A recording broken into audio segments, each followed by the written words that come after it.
La meilleure amie de mon petit ami portait sans cesse ses sweats à capuche. J'ai fait en sorte qu'elle ne les touche plus jamais. Je m'appelle Clara, j'ai 24 ans, et je vis à Lyon avec mon petit ami, Julien. Nous sommes ensemble depuis presque 3 ans. Tout allait bien jusqu'à ce que Léa, sa meilleure amie d'enfance, revienne dans nos vies. Elle venait de rompre avec son copain et passait beaucoup de temps avec Julien, beaucoup trop, à mon goût. Au début, je me disais que j'étais juste un peu jalouse. Après tout, ils se connaissaient depuis des années, et Julien jurait qu'il n'y avait jamais rien eu entre eux. Pourtant, un détail me dérangeait profondément, elle portait sans arrêt les sweats à capuche de Julien. Elle venait chez nous, enfilait l'un de ses vêtements comme si c'était le plus naturel du monde, et restait là, blottie dans son odeur, riant à ses blagues. Chaque fois que je la voyais dans un de ses sweats, j'avais l'impression qu'elle franchissait une frontière invisible, une limite que moi seul semblais voir. Julien, lui, trouvait ça amusant.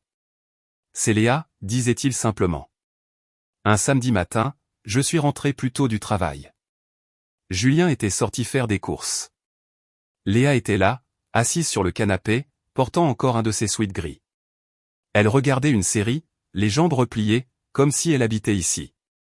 Elle m'a salué distraitement, sans se douter que, dans ma tête, quelque chose venait de se décider. Je n'ai rien dit ce jour-là.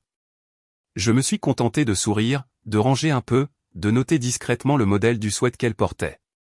Le soir, j'ai commandé en ligne un pull identique, même couleur, même taille.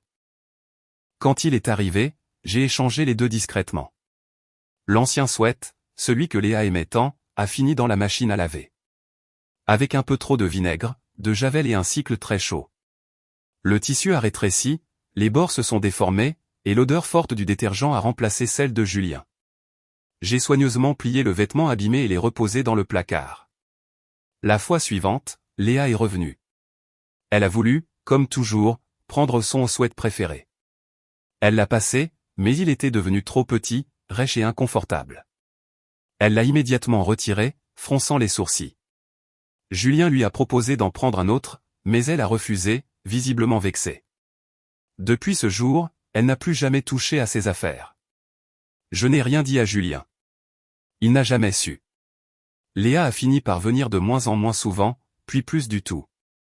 Et moi, chaque fois que je range les sweats propres de Julien, je souris en silence. Certains gestes ne demandent pas de mots, juste un peu de stratégie. Parfois, il suffit d'un cycle de lavage bien choisi pour remettre chacun à sa place.